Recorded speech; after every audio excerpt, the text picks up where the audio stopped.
See that look. 35 years later. That's all I'm gonna say. Shut up, Clint. Oh, Jesus. Shut it. God. Shut it. I'll need therapy after that comment. I'll need therapy after that comment. Let me get into the role. Denzel. Okay.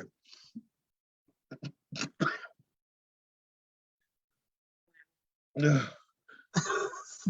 man. Hello, Facebook.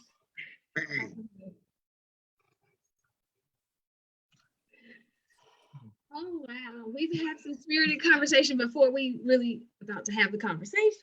All right. I'm gonna be This is how angry. this goes. This is how this is happening in real time, in real people's time. We are online. Okay. All right, good people. Amen. So, how are you all doing? Doing very well. Happy holidays, everyone. I'm doing the same. Kind of been very busy, but I'm doing pretty well. Well, I just want to appreciate you all just straight out. Let me just do this in open forum before we get all deep into our conversation. I just want to appreciate Khalid. I want to appreciate Dr. Garrett for just joining me on this journey. Khalid started out with me in June. We had a private conversation with a group of readers. Wow. That was June, which was beyond powerful. Was beyond powerful, Dr. Garrett. And it was a reader of the book that was like, we need to go live. I was like, go live where? You know, this is my thinking. And she was like, we need to go live on Facebook because other people might want to talk about it and da da da da. And so the juices started churning, but I was like, you mean Facebook Live? Like a Zoom Insta Live? I, analytical, had to process this thing. Right. So this all came about, quiet as it's kept, from a reader. This did not come from my brainchild. This was not something that I set out to do. But this is something that a reader thought was helpful to her to have a group conversation and thought that other people would want to have the same. And so we scheduled one for July, right, Khalid? And that was the first one. Yeah. And so since July, we went to August, we went to September, we went to October, we went to November. Now we're at the end of 2021, and this is our last conversation for 2021, and it's been amazing. Amazing things have come from our conversations, not just with the couples and the individuals that have graciously spent an hour with us, but I get inbox, I get emails, I get text messages.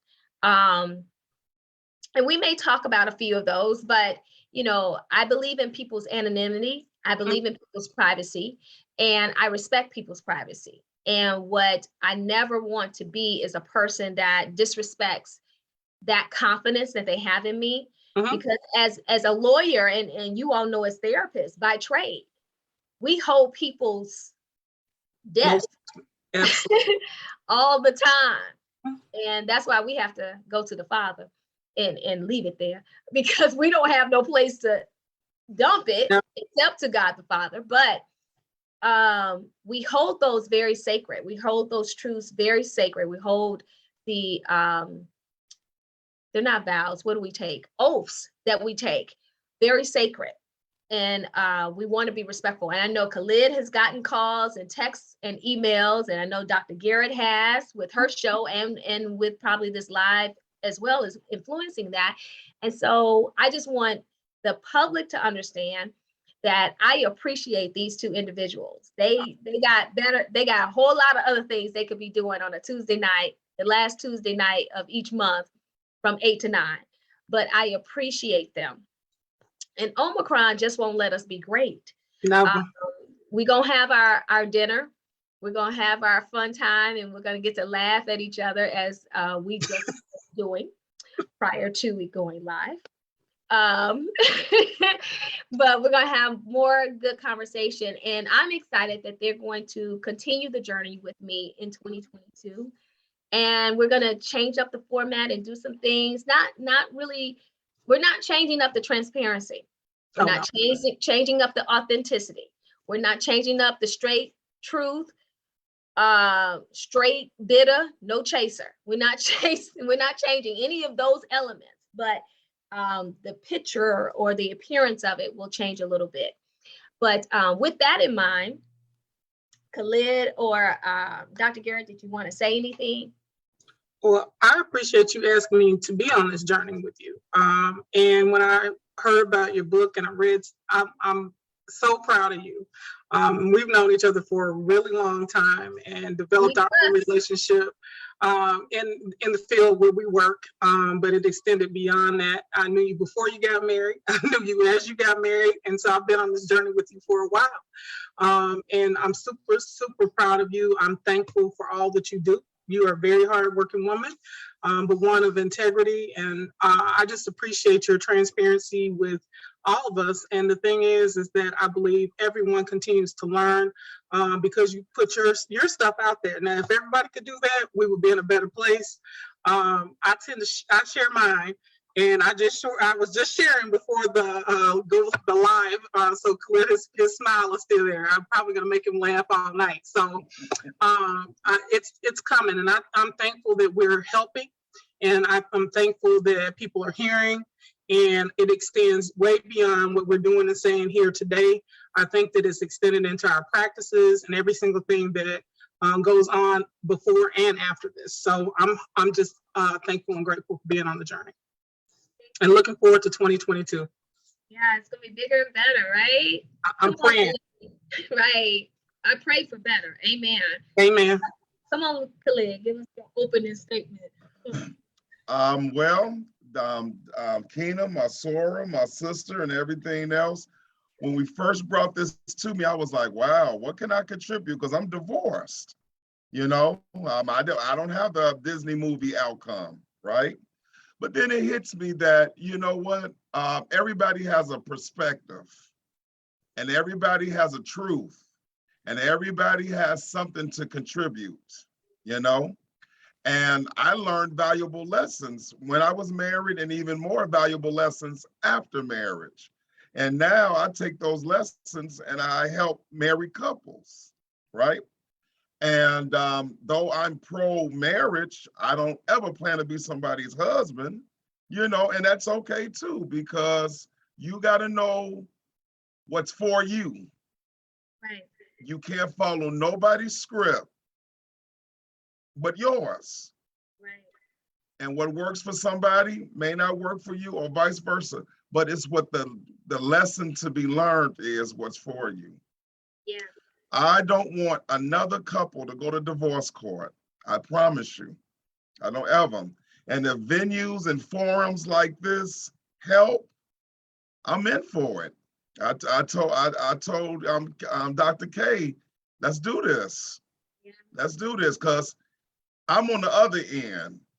I'm trying to make people stay married, remember the love, right? And if you're going to be committed, this is all three of our ministries, whether we know that or not. And I think we do know it. And it's enough people tearing us apart, tearing married folks apart. Folks don't want us to love each other no more. We got TV shows and TV movies and TV series and reality shows where you're supposed to be married and happy, but you're miserable and the ratings go up high. But when you're happily married, you get kicked off the show, right? So that tells you it's a conspiracy to break up our love. I'm here for it. Every year I take my daughter to a wedding so she can see love in motion, right? She can see love in motion. So we got a bigger cause to deal with. So let's go into this new year being refreshed and keep working for our love. Because the more our community is full of married people, healthy and happy people, the more we'll thrive. Because we're tired of being sick. Yeah, I think so. And that's one of the reasons why I got pushed to release the book. If the viewers will recall, I said very early on that the book had been sitting, manuscript had been sitting for a good 5 years, written, ready. And I was not going to release it. And it was based upon, once again, conversations with various people that I was like, well, maybe I do got something to say. Maybe it will help someone. And so that was the initial thought process of publishing the book. And here we are. So we started out, so we're just gonna go back memory lane. We ain't got to go that far, right? So we started out with, like I said, just a few, doing a Zoom call in June that was not publicized. It was just some readers who wanted to get together. And that's my pooch in the background whining because I'm not paying him attention. And there was such authenticity in that conversation. There was such transparency, and there was such a place, a safe place for people to be honest. Like, I got married for the wrong reasons, or just honest acknowledgement of things that they've gone through that they never thought about until they read maybe certain sections of the book. Mm-hmm. Now, by no stretch of the imagination, let me put this disclaimer out. Am I holding up my marriage to Big G as the most perfect, the most wonderful? It's just perfect and you can't get one because I got one. That is not what I'm promoting. It is, at times there is work to be done. And most of the times we have a great time together. We are each other's best friends. But there are times where there has to be work. I'm 50, he 50. I'm 60, he 40. Him 80, I'm 20. So there are times where we do have disagreements, but it's how you resolve those disagreements. It's how you come away from those disagreements and not being disagreeable. How you stretch yourself to look beyond the way you feel and being stuck in your feelings. So our initial conversation, we dealt with leaving the door open. Mr. Bruno Mars with his Pied Piper song, and I was grooving to that song. Yes, I still think it's a groovy song. But when I listen to the lyrics, let's be honest, the lyrics is basically a booty call. That's what it is. But what's so funny to me, and I don't know if y'all, I don't think I even posted to you guys in a text, but what's so funny to me when I looked at the lyrics for Smoking Out the Window, I called that the sequel to the Open Door song, because in that song, first of all, I don't approve of the word "be" being used against any female. I don't understand why that word had to be used, number one. But it cracked me up because in the lyrics, it specifically says she got diamonds around her neck. Her kids, her bad ASS kids are running around my crib. She living her best life off of my dime. And so I made a comment on Instagram or TikTok, one of those. I think it was Instagram that someone had posted. I said, that's what he gets for leaving the door open. Because you left the door open and you were going to use her, right? Y'all gonna be loving and romancing in the hot tub, eating Lay's potato chips and his mind. Having a good old time. And now you stuck with her in your crib, and she brought her kids. And now you smoking out the window, and that's all you got. That's all the peace you got is smoking out the window. So I don't know if you all had any thoughts about that, but it cracked me up because I'm like, oh, you left the door open. See, when you leave, go ahead. When you leave the door open, you get anything blowing in, the wind, right? Coming that direction. So there's some times that you have to close the door if the things enter. You have to be careful about what you let enter because it distracts from your peace. And so I've learned that the older that I have become, everything cannot cross my threshold because I am all about my peace. And there is nothing more important than my peace. And so, and nothing or anyone. Only, and so if you're not bringing peace, you can't come here. Right. So that's kind of where I'm at. But you left the door open for all of that, all of the drama. And it's funny because the newest song he has out, he's talking about it and uses the B word again. And I'm sitting there like, oh my God. Smoking out the window. Oh, yeah. I haven't heard that one. I haven't heard that Oh, one. my We'll God. do that next year. Yeah, we're going to say that conversation for 2022. But I'm just like, I heard that and I'm like, really? We went from your first song to now we're all the way over here with this? I'm like, oh my God. Well, So, she's not sweet no more. no, she's not sweet. He don't like her no more. And her bad kids, her baby kids have pushed him over the edge, literally. So, Listen, we'll make a comment about that. Go ahead, Khalid. Go ahead, chime in. Well, you know what I think in today's culture, Mhm. I think they write music, they write movies, they write TV show based on what we like. I want this song to go #1. I can't do a Teddy Pendergrass or a Marvin Gaye. So I wanna do something that this generation is gonna feel. You know what I'm saying? Yeah. And because we want to remember, music really impacts you. You feel it and you identify with it. So in their head, the audience is going to identify with this, you know? So again, it goes back to what's in your, what's the word I'm looking for, ladies? What's in your, I don't know. I know what I'm trying to say. I can't think of it right now.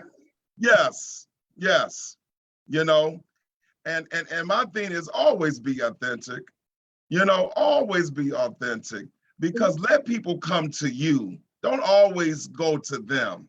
Yeah. You know, what we like about Bruno, because he does have that kind of old school thing about him. So let that move you. Yeah, You know, that in old school. I mean, they got the attire on, they got the wide leg pants, they got the polyester. It's a new form of polyester, right? thank goodness. Thank goodness. But you know what else I saw? I saw, which is something that I explained to my female clients and to my male clients that are in that teenage era, because the DV that's happening, and when I say DV, I'm sorry, I'm using code words, domestic violence that are happening in our high school, in relationships, in high school. Yes. And Playing the hands in high school? Younger. Yeah. Middle school. Middle school. And so one of the things I say, okay, I always have them define prostitution for me. And, we always get pretty woman, right? Prostitution is not pretty woman. We always get these fanciful things in our mindset about prostitution. But I said prostitution is an exchange. I give you this to get this. So if I give you this, meaning my body parts, right? And I'm keeping it clean for all the saints. If I give you my body parts and you give me the Big Mac meal, I was told by a client that is a thought plus meal. That's not a regular thought meal, right? A thought meal is the dollar menu. Right. But when you really in good with your poo thing, you get the thought plus. Oh. So I always explain to them, I was like, that's prostitution. It's a form of it. Mm-hmm. You giving this, you're laying down with this, and he's happy, and then you get $10 to go get a Big Mac meal? Like, you can't even get Fogo de Chao? I'm like, raise your sights. Right. I'm like, let's raise this level. And so when I have these type of conversations, there's a revelation that happens. Like, that is what I'm doing. Exactly. So don't frown about, Miss Thang, Miss Tina, who you see standing on the corner, right? Because you and Miss Tina are pretty much the same way. Y'all just don't do it the same way, but it's the same thing. Mm-hmm. And so when I thought about these two songs, and I gotta find the third song that you were talking about, Dr. Garrett, that he's put out, that's what I see and that's what I hear. You got what you wanted in leaving the door open. And now she got what she wants in smoking out the window. Mhm. So to me, it was an exchange. Everybody happy, right? Right, Khalid? Everybody happy. Absolutely. Absolutely. Everybody happy for real? No, No. everybody's not happy because the exchange is still unbalanced. Because that's not what she really wants. She wants relationships. She wants the flour and sugar plums. But Right. do we really want to work for the flour and sugar plums? Absolutely not. And Right. and that's why the practice is busy. All of them, every therapist I talk to, they're getting referrals left and right for people that actually now are, for the first time I can think of, at least in the last 27 years that I've been doing therapy, are actually looking at coming to and talking to someone about what's going on with their relationship, and maybe they're ready to put in the work because they made the first step in contacting the therapist to try to get an appointment and to have a discussion. But lots of times we know that the communication is the issue, and they are not hearing each other, they're not seeing each other, they're not learning each other's love languages, which are things that we've all talked about. Those things that are most important, they're not, they forgot why they fell in love. They forgot what it means to be in love. And that, like you said, am I going to be 80-20? Am I going to be 50-50? I'm not going to be 100% with you every day. But you have to love me, flaws and all. When you wake up and you see me looking a certain type of way and it's not cute, the body slide and all, you love me anyway. You love me, flaws and all. And so those are things I think that, and Khalid was saying something about making sure that you show up and be authentic. We talk about it all the time about having an imposter show up. Your person, you're not real. You're not your authentic self. When you see me a certain way, that is my authentic self. I'm giving you the best of who I am. I'm not letting some representative come in for me. You get me. And so whatever that looks like. We talked about that in dating and courting. Khalid, did you want to chime in? We talked about that in dating and courting in September. Like, is there a difference? And I think we distinguished that there was a difference between dating and courting because it's what a mindset. And I think Khalid, you really drove that in. It's a mindset. Why are we going out to dinner several days out of the week? Why are we hanging out? Khalid always brings up, I like a home cooked meal.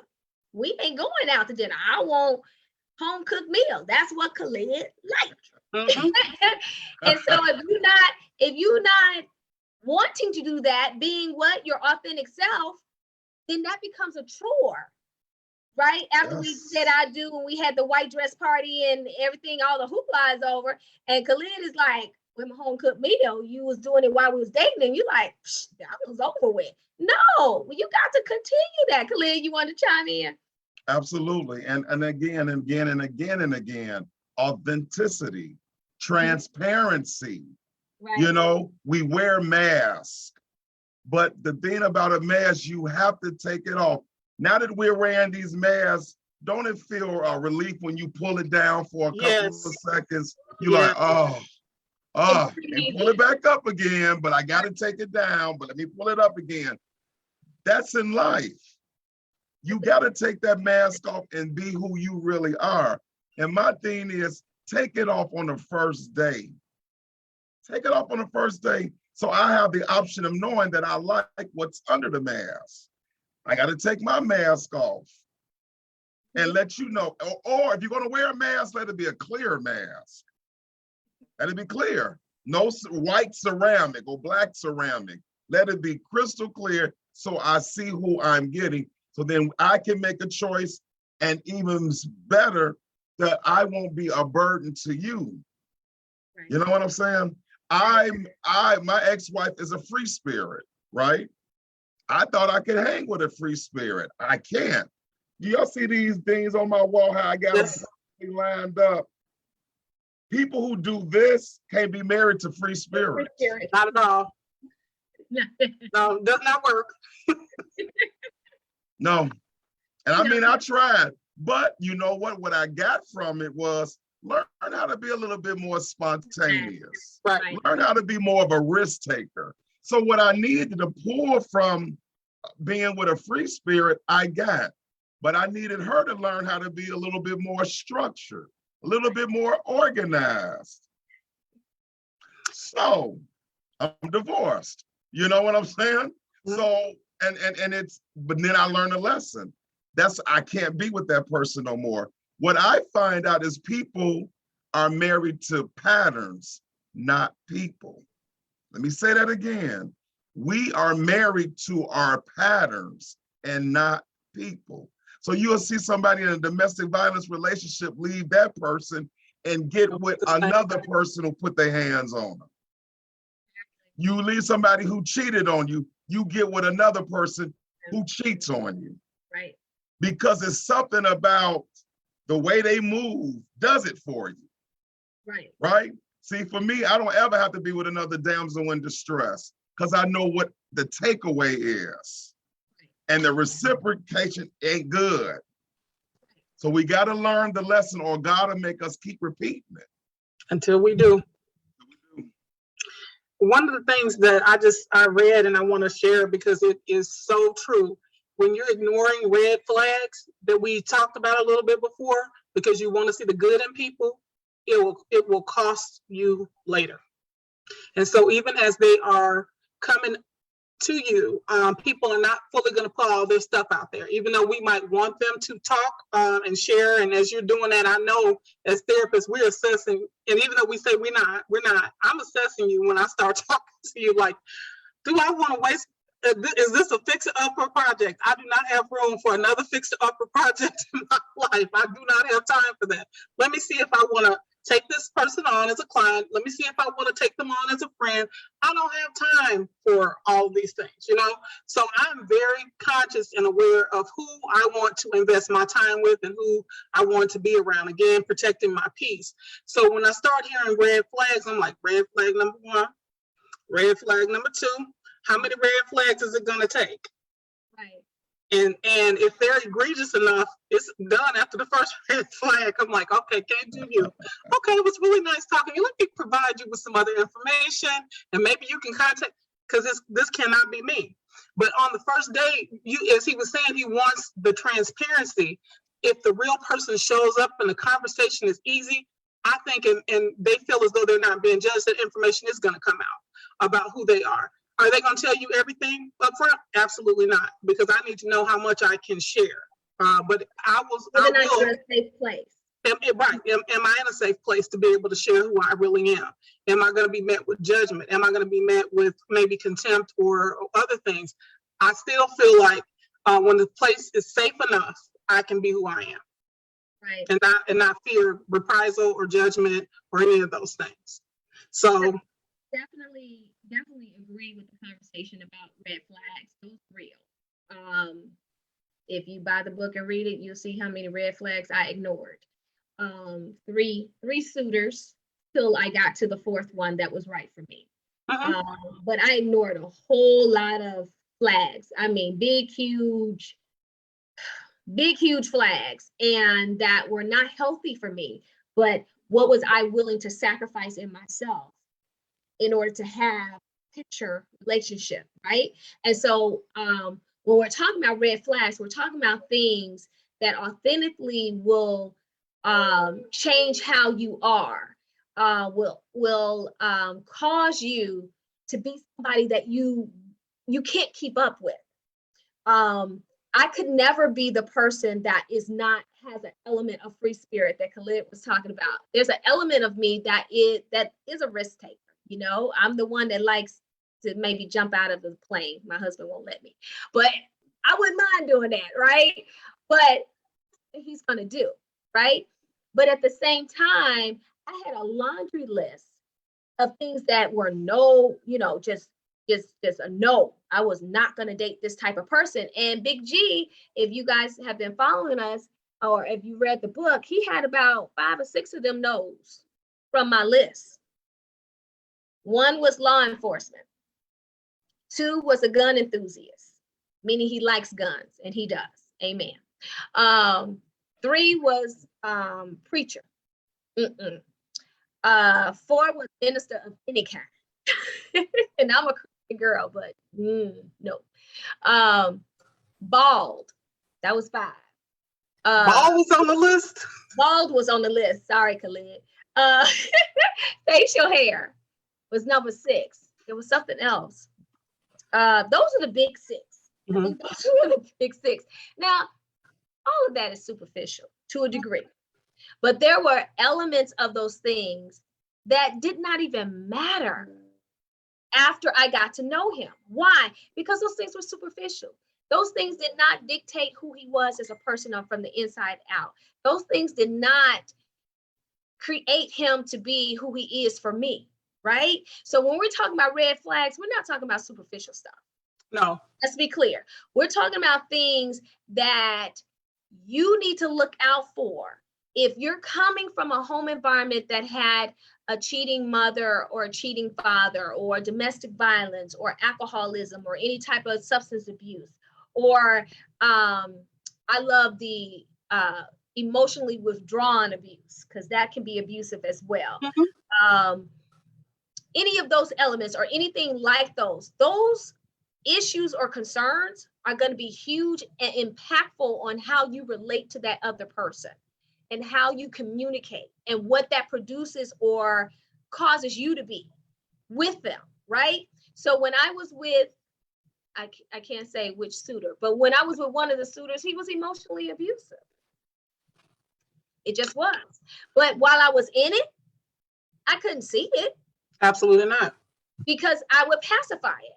And then I would explain it away when other people would identify it.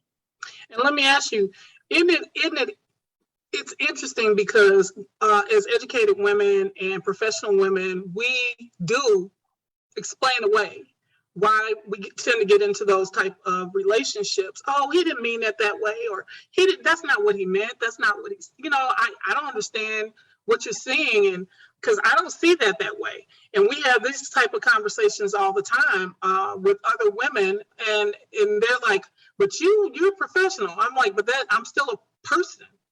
Make mistakes, and you can get into situations where there's someone that is emotionally abusing you, someone that is physically abusing you, and you, even though you go to work, you show up, you do what you need to do at home. Once you get home, things change, and that the mask that you wear outside then comes off once you walk in the door, because you then are dealing with that situation.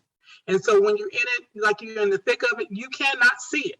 And so the thing is I think people now have openly talked about the different types of people that they've been involved with. They've been talking a lot about people that gaslight, people that are definitely narcissists. And we've been talking a lot about that in different shows and different opportunities in public speaking. And so how to deal with that.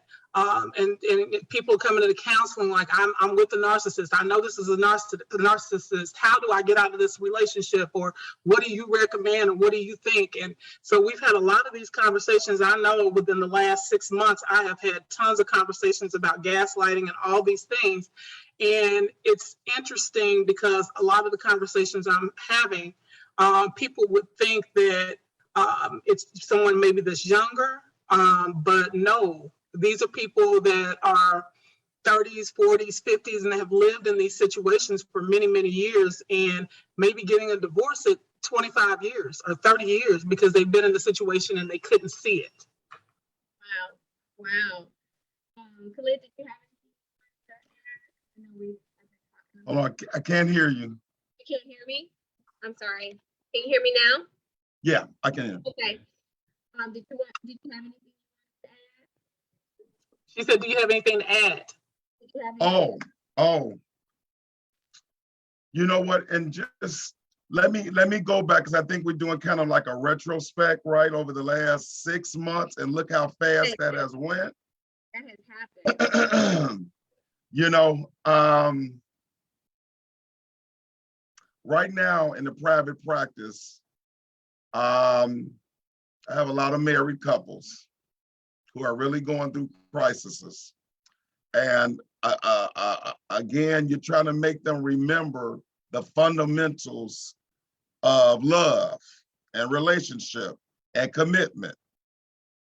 And even what the spirituality, if it's in place, that brings them together and holds them together.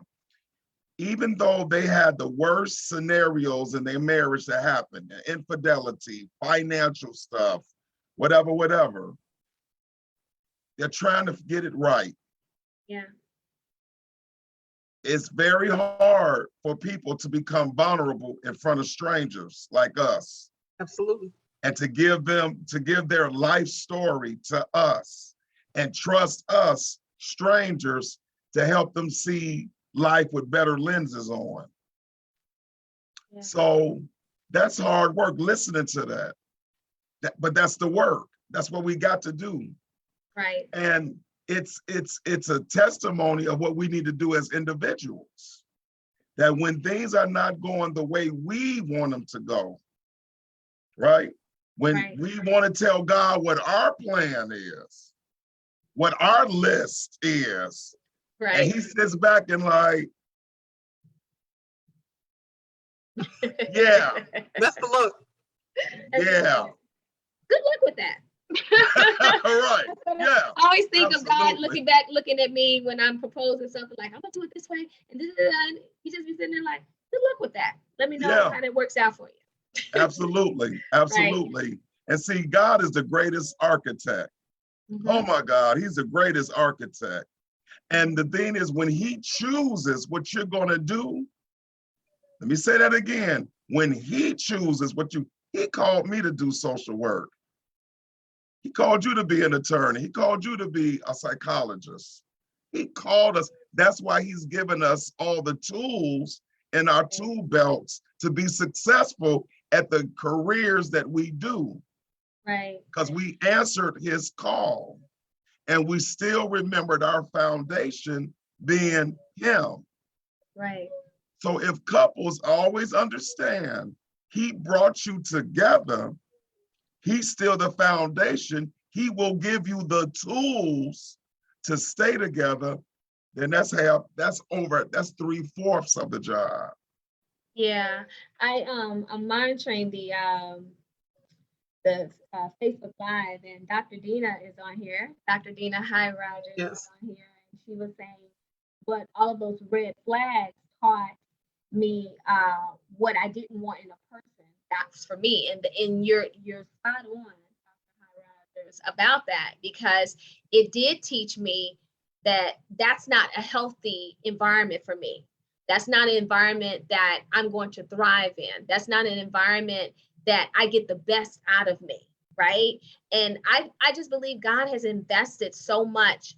You know, I can only speak for me, and I can, speak for my sister and brother on this line, and for others that are watching. God has invested so much. He should get a return on his investment. Absolutely. But we have to submit that will to him, as Khalid was just talking about, like he chose these professions, right? This was not my intention. I just keep reiterating that this was not my intention. My intention was to write a book that was therapeutic for me to get the things out. And I just heard someone say that when you're writing anything, and I recommend writing to other people all the time, to journal. Absolutely. It's a wonderful therapeutic process. And I'm sure Khalid and Dr. Garrett recommend that for their clients. But even when you're getting it out of yourself, get it down on paper. And then when you're ready, reread it. I've reread this book, I can't even tell you how many times. And I was like, oh, wow. I remember that. But when I remember it, I don't have recall in my emotions. I don't have recall in anger and frustration and hate and all those things. I don't have recall in that respect. I have recall of the incident. And I also have recall, as Dr. Dina High Rogers just mentioned, I have recall as to what is not acceptable for me and what is not acceptable in how I relate to Big G. Not so much if he has any of those elements. That's not what I'm talking about. What is not acceptable in how I respond, and what's not acceptable in how I live my life.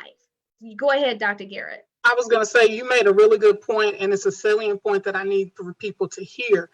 The reason why you're not responding with the emotion is because you've healed from the emotion. When you continue to respond and you're angry and you're feeling all those thoughts about, I really want revenge, I really want to get back at this person, all these things, all these emotions. I had someone say to me today that they were so angry with their husband that they could have taken a bat. I was like, oh God, please don't get violent. But that was the thought process, because he really has hurt her over these years. And I just finished that call about 30 minutes before I came on to talk to you guys.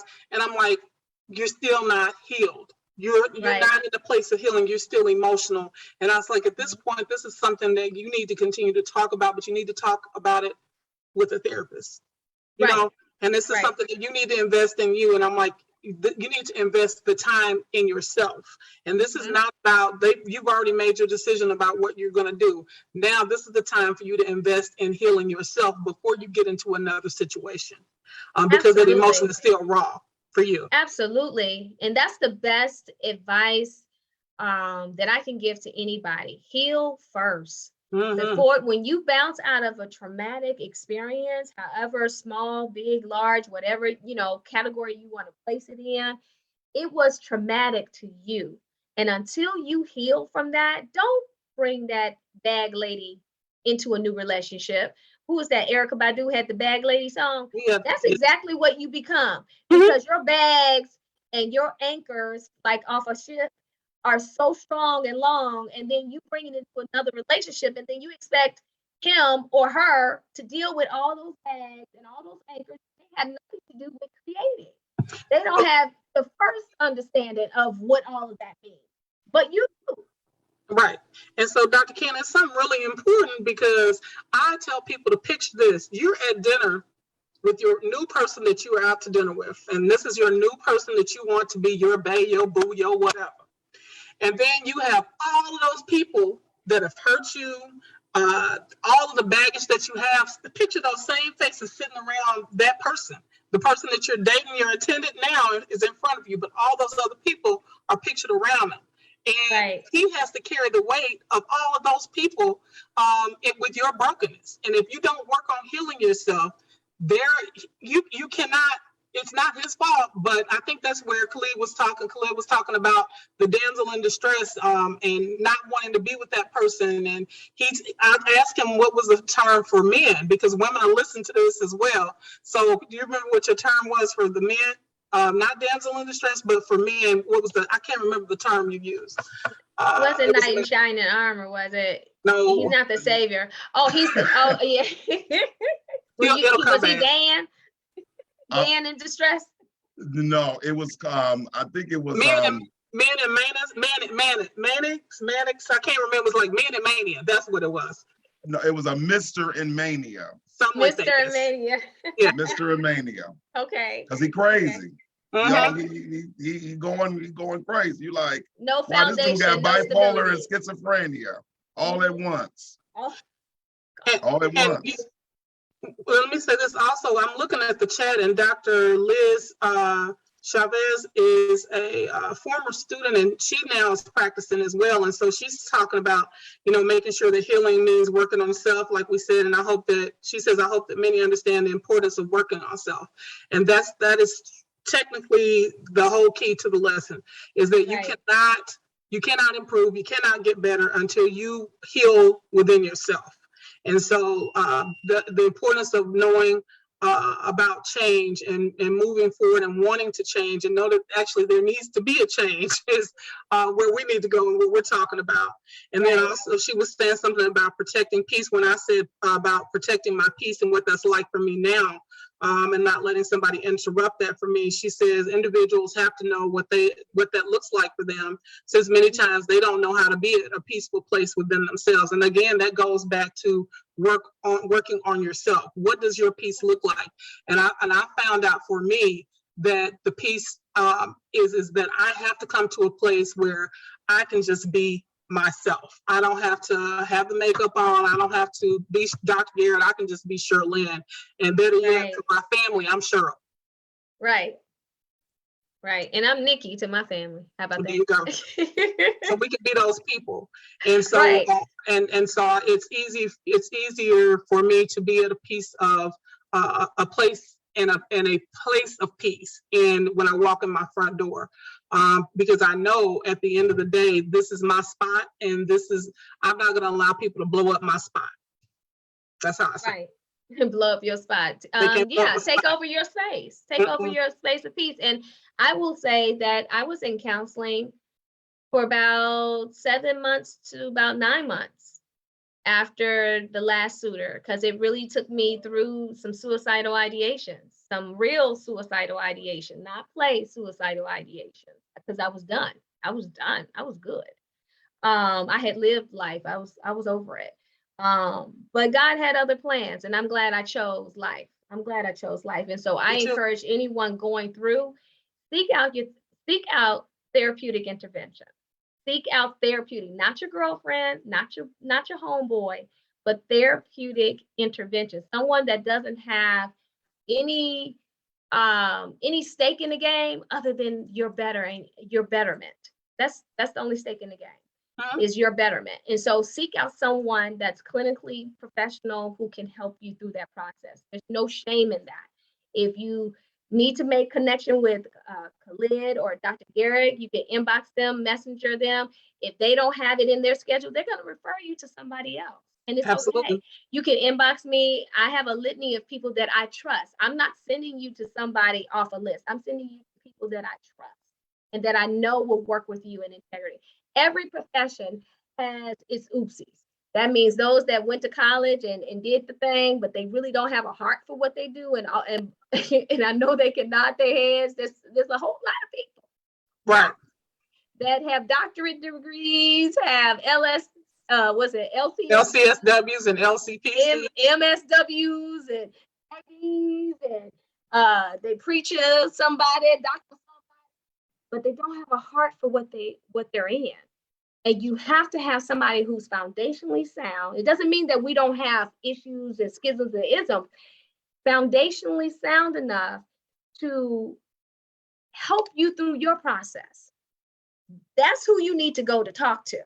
So let me be clear. Everybody is not for everybody. You might have to go through a couple of therapists before you find your right therapist. I did. I think I went through 2 or 3 before I landed to the right one, and she was amazing. And I'm forever grateful to her and how she put up the mirror. That's why this segment is called Mirror, Mirror. Yes, can you put up the mirror and see the real you? Eyelashes off, that bald spot that you keep having your barber cover up with the what is it called? The spray can, whatever the spray color. You actually see yourself truly, authentically. Or do you just give up the ghost and shave it all off like my husband did and like Khalid did? Like, we're not even trying to save this. Let's just shave it all off. Yeah, right? It went north on us. Yeah. Right. And then we talked about, in October, we talked about the rock being hot. Woo woo! About the big rock, and we want the big ring, and we want the flash and all of that. All right. But at the same time, it took work for some people, or is that enough for you to have the speck of a diamond that's what he could afford and not put y'all in debt as soon as after you walk down the aisle, now you got this $15,000 bill for a ring and it's a struggle to pay it, right? But you flash it. That's not a happy home to have debt. Let me just tell you, it's not a happy home. Because where you could be saving for that house, or you could be saving for this or saving for that to be, or if you have children for college tuition or for things for your children, you got to pay on this $15,000 rock that him just bought you because you really wanted it real bad because it shows to everybody. Status. And let me just tell you this is something that happened authentically this week. So my husband did upgrade my ring, and I love my new ring. I love it. I love the old one and I love the new one. And he kept making like these comments like during Christmas. I was like, am I gonna have a gift on Christmas to open up? And he was like, that finger. Exactly. You got it already. Did you see it on your finger? And let me say, we joked about it, but let me say that was triggering for me. And if any of you all have read the book, you know why it was triggering. Because one of the suitors had bought me a ring, and that was his issue. And I think I talked about it when we were in My Rock is Hot. Right. And it was so funny. We talked about it again, me and he. And he was like, oh, wow. Yeah, I can see how that's triggering. Listen, that response was not me going and pouting, get all upset. Well, you could take the ring back. I don't care. You know, we didn't have any of that. That's how I know I'm healed. So I was so excited to know that, but at the same time, understanding why that was triggering and why it has no place anymore. Because he meant it in fun. The other person didn't mean it in fun. Right. It was authentic with the other person. But me not putting that off on Big G was key and essential. And being able to talk about it. Second thing, essential. That's when you know you're healed. And so we were able to laugh it off and have cupcakes. You know what I'm saying? It wasn't a big deal. But I said I was going to bring it up tonight because that's something that authentically happened this week. And I bring it up because that was real time, real thing that happened to me to further validate my healing. Absolutely. Khalid, did you have anything you want to add? I didn't want to leave you out. Absolutely. That show shook me because of what the young lady said.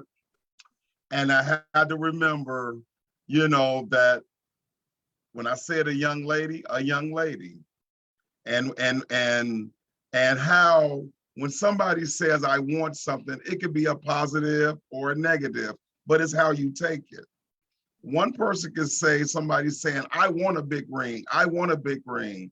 Maybe this person has always felt bottom of the totem pole. And so them saying, I want a big ring is saying, for this, I want to be on top of the totem pole, right? But of course, in the moment, I took it as, oh, that sounds so, you might lose a couple of guys saying that. Right. Why? Because I've heard it in the opposite way. You know what I'm saying? But again, it's how you intake information. Right. And as clinicians, as attorneys, we always have to meet people where they're at. And if we think that they're in a place that they need to progress in, that's for us to grab their hands and walk them in that direction. Not judge, not point the fingers, not criticize. Right. So that lesson right there taught me is how you look at people with those lenses on. Right. He has props. No, he got props. In many ways. Right. Right. And so and that's it, you know, because we all are trying to figure this thing out. Right. Everybody's a work in progress. Nobody has made it. If you made it, well, bless your soul. I know I have not. Give us a recipe. I don't know that I want that recipe. I don't know. We just want to look at it. I didn't say we were going to duplicate it. We just want to look at it. I need to have a look at that recipe. How have you made it? Because I'm still struggling. Right. And that's the honest truth. You know, it's a struggle. No matter how many years you've been married, it is a walk that it's a journey, period. You're on a journey. And so I think, like we just keep saying over and over, is communication is key, and knowing how to communicate, but also how to listen.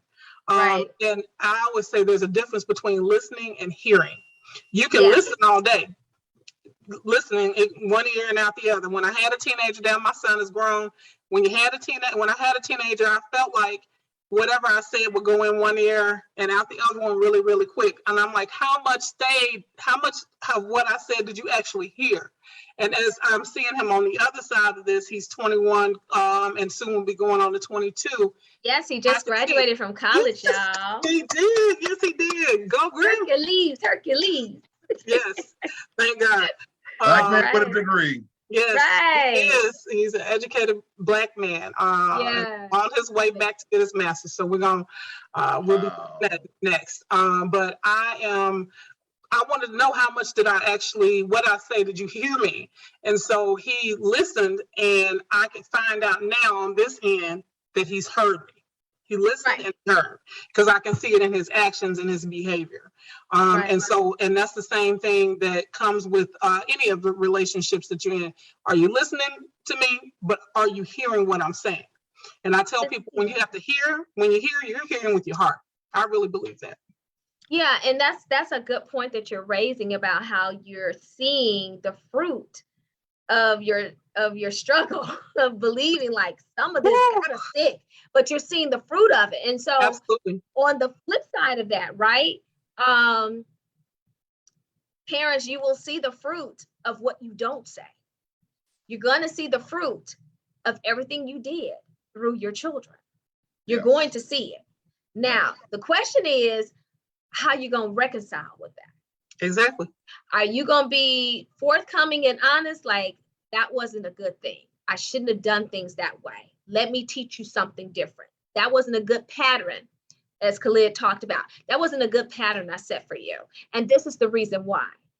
Or are you going to say, oh, that bad kid, he's so dumb. He don't do things right. Or she always with a bad blank, blank, blank, blank. But did you pattern that behavior in front of them? Absolutely. Right? And I think as a parent, we have to realize, of course, this ain't in my book because I'm not a mommy, but we have to realize what behaviors did we pattern before our children, before, what pattern of behavior am I modeling before my godchildren? That, is it good? Or do I want them to do something bigger and better than what I did? Right? And teach them and being honest about what I did wrong. Right. And I've been doing that with one of my godchildren. Now I'm like, TT is not talking to you like someone who didn't experience what you're experiencing. Exactly. But TT is also saying there is consequences for if you choose A. There are consequences if you choose B. There's consequences if you sit back and don't choose either, because that's still a choice. Absolutely. Right?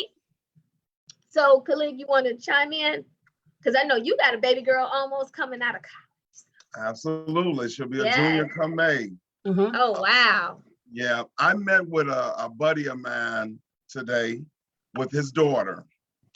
And when they came over to my house, the daughter was high. Oh, wow. The daughter was high.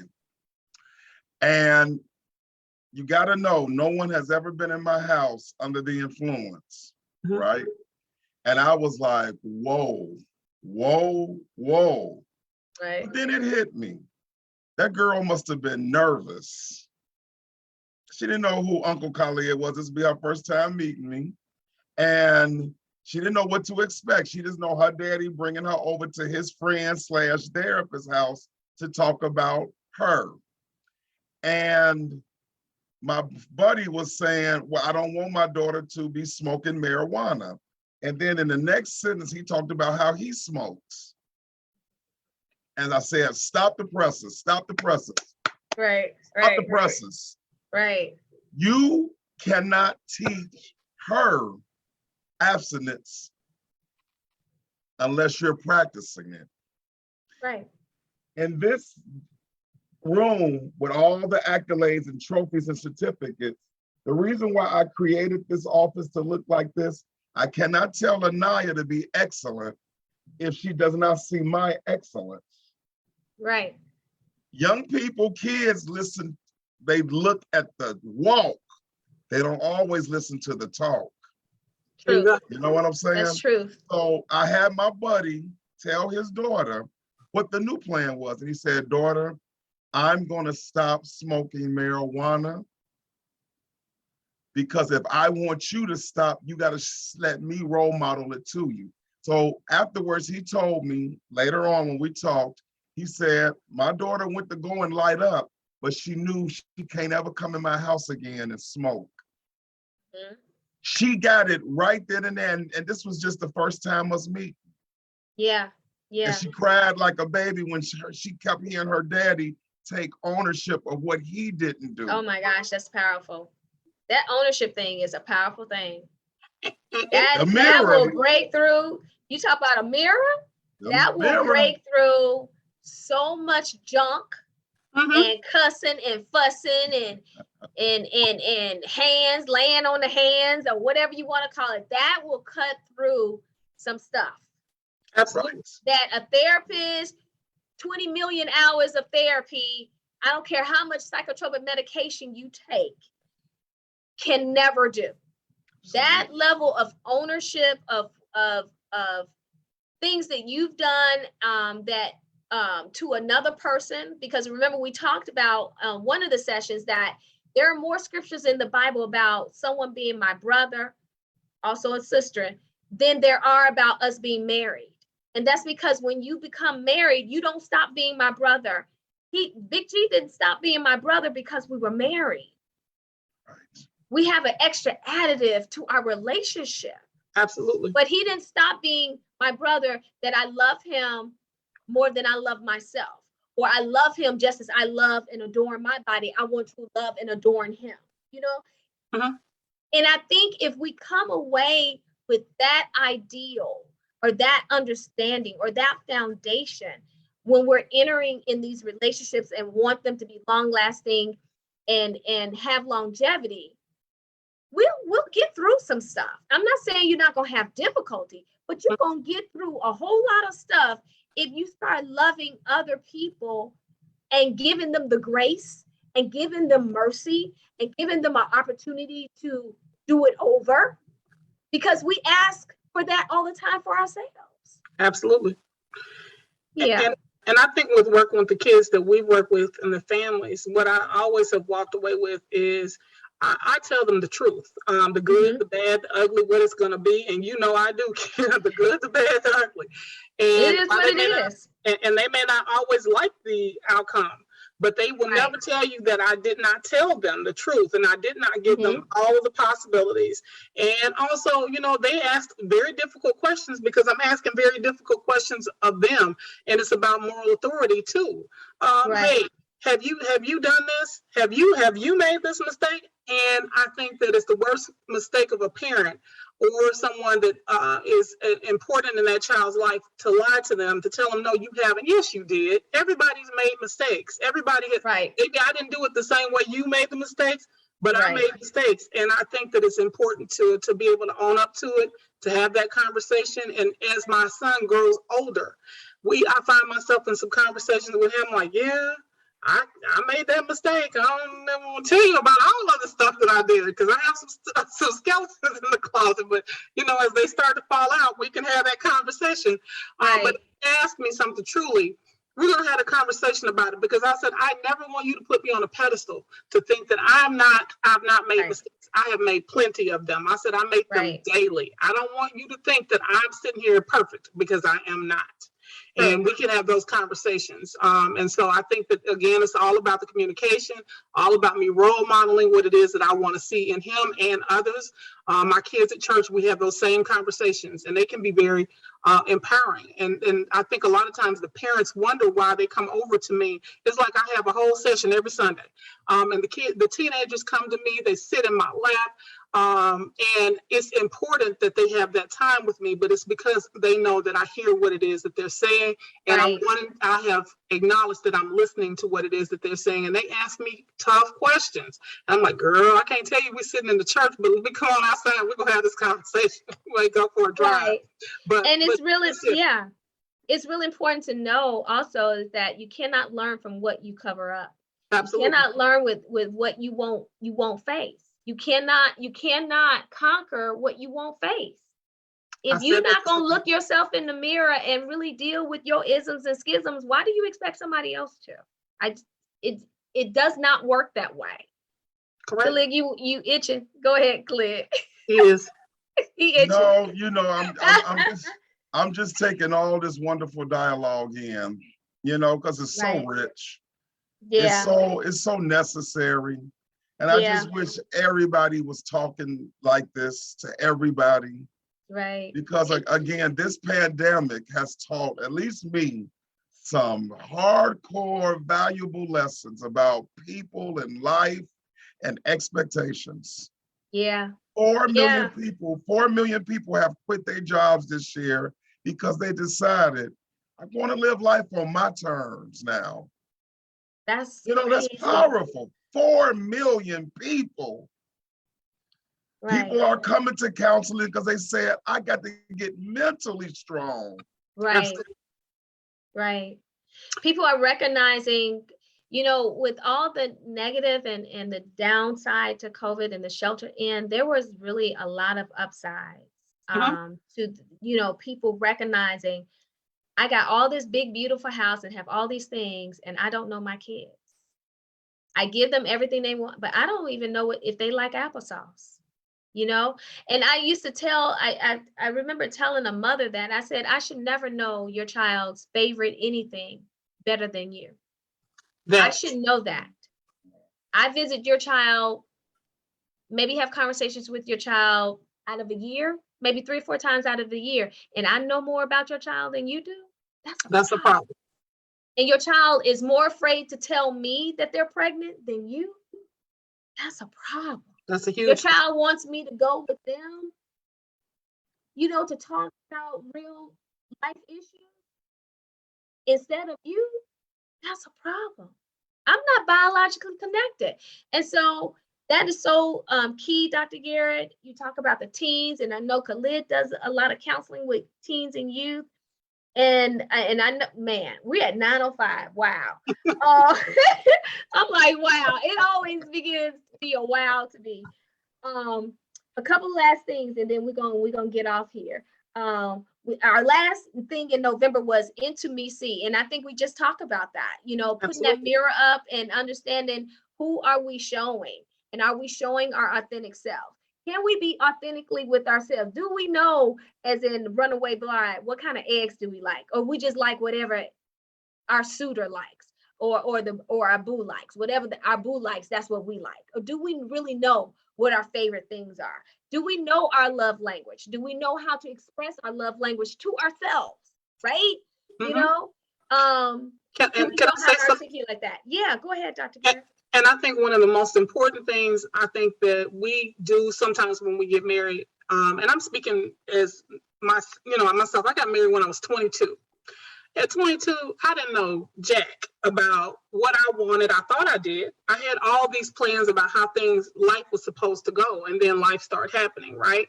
So I got married in October, and I ended up with a 15-year-old to raise, and help finish raise it at 22. I got married in October, and I got him in December. That was my Christmas gift.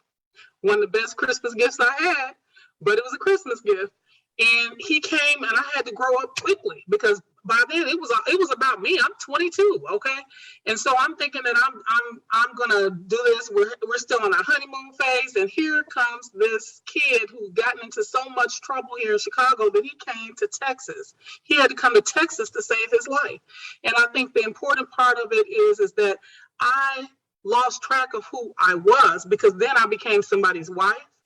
I became somebody's pseudo mom or foster mother, or whatever you want to call it. I was in grad school. I was checking his homework, making sure his dates were real, legitimate dates, that he wasn't showing out at school where I had to show up like my div in court, all kinds of things, just all these things that were going on, and y'all know I will do that, right? So I had to change who I was, and I lost sight of me. And so I was not seeing my authentic self. I was not being my authentic self, because I was being somebody else who they had envisioned me to be. And so it took me a long time to get back to Sherlyn. I became Dr. Garrett. I became administrator. I became the vision man. I became all these titles. Mm-hmm. And I lost track of Sherlyn. And when I found her again, my God, I was 30-some years old by then. And I'm like, what do I want to do? What is it that I want for me? And so I had to figure that out. And so that's what I tell people, is that when you get married, you cannot there's some individuality. I don't have to like everything that he likes. He does not have to like everything that I like. And so I don't just stop being who I am. I have to continue that part of my journey as well. The growth, the, growing emotionally, spiritually, all those things, the wellness piece of who I am, and getting better. And we don't stop growing. Some people do, they become stagnant. But if you are healthy, you're going to want to continue the growth. And so that takes a lot of work as well. So that's my point with that. Yeah. Anything, Khalid, before we let the Right. peoples go Yes, into the absolutely. 2022? You read my mind. Come Friday morning when you wake up, folks, think about a new agenda. Think about a new architecture layout for how you want life to be in 2022. Think about what worked well this year for you and carry it over. What didn't serve any purpose to you, leave it. The wonderful thing about January 1 is I get to hit that restart button. Absolutely. Yeah. But by January 7th, we go back to what? Patterns. Because we're comfortable. Because we're comfortable and it's familiar and it feels safe. Yeah. But a domestic violence woman feels safe in a home because she's so used to getting punched. And we know that's not safe. No. So get out of your comfort zones and change and continue to change because you deserve, this pandemic should have taught you, life is not guaranteed. Nope. But a whisper. Live it. Right. And live it on your terms. Yeah. It's but a whisper. The word of God says life is but a whisper. It's a breath. And that's all you have is the breath you have today. Yes. So Dr. Garrett, before I make last words, anything you want to say to the people as they go into 2022? Add on to what Khalid said. Look, I feel like auntie and uncle. So as uncle Auntie and said, auntie and uncle. So auntie I gotta figure out which auntie I am. I'll tell you after this is over with. Oh But, gosh. Please make sure that no, it's good. Please make sure that your attitude and your blessings are secured, and that you keep them locked in an upright position. The thing that we all have to do is to put away any negativity, any hurts, and any discouragement. That should all be put away. I'm not dragging any of that baggage with me into 2022. I refuse. 2020 was something else. 2021 has been something else, and I don't want that same repeat in 2022. Right. So again. Yeah, I do not want, I'm gonna break the pattern. I'm gonna break the generational curses that have happened. I've done that. And so it's a continuous pattern. It's a continuous pattern of growth. That's the pattern that I want, growth. And so I would just say that you guys continue to challenge yourself. And my last thing, if you get the email from me, it always says is I'm a woman who believes that she deserves the best. I challenge myself to give the best and that I'm living phenomenally. So you find what works for you. You find your affirmation that you need to take with you into 2022 and live it. Well, if I don't know which auntie I am. I'm about to find out, y'all. I'm about to find out which auntie I am. The good one. But my affirmation has been, and yep, I trademarked it. So please don't use it. It's trademarked. Raining inside out. When God gave me that revelation, raining inside out, that means I can adorn myself with jewels, diamonds, all of that, and be all beautified and be jacked up like a garbage can with maggots on the inside. That's not raining inside out. That's putting perfume over garbage and saying, here is a gift. It's still gonna stink at a certain point because the perfume gonna wear off, right? But when I say raining from the inside out, that means thorns, isms, schisms, and all. Digging deep, figuring out what those things are, acknowledging what those things are, looking yourself in the mirror and dealing with those things, and reproducing something better than what you had. So as Dr. Garrett said, 2020 was a beast. 2021 was Beast Junior. Okay? 2022, let's do something different that's going to be beneficial, not only for you, but for generations that are coming after you. And you don't always, and I'm talking about generations, I'm not necessarily talking about you birthing children. Generation in your lineage is anyone around you that you influence. So whoever your influence, in your sphere of influence is, leave them something, leave them some nuggets, some good fruit, some ripe fruit that they can walk away with and do something even more extraordinary. So I leave you with this: reign from the inside out. Reign from the inside out. Dig deep, deal with it, come to that mirror, have your come to Jesus moment, whatever you want to call it. But learn who you are authentically. That's what I pray. I pray that you learn and you grow and you continue to grow. And you do it like beyond the stars. And then you can inbox us and say, yeah, that's what I'm doing, you know? And so I bid you all farewell of 2021. I bid you greetings on the other side of 2022.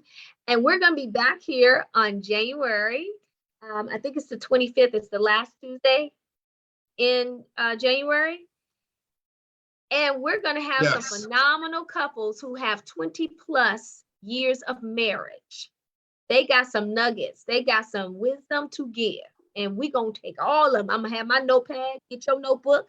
Be ready for those nuggets. These are couples that are 20 plus years. Some of them 36 years. And that's some wisdom we all can take. Absolutely. As individuals, as married couples, as potential married couples, engaged couples, wherever you find yourself, come and join us on January 25th. Same time, same place. I think we're going to start a little bit early because that's a whole lot of wisdom to try to unpack in an hour. So blessings to you all. Thank you for being on this journey with me, Dr. Garrett and Khalid. And I know they got to rush off to therapeutic interventions, things that are, so yeah, amen. They're happening now. So thank you all so much. And we love you all. Till next year. We'll see you. See you. Happy 2022, everybody. See Absolutely. you then. See you then.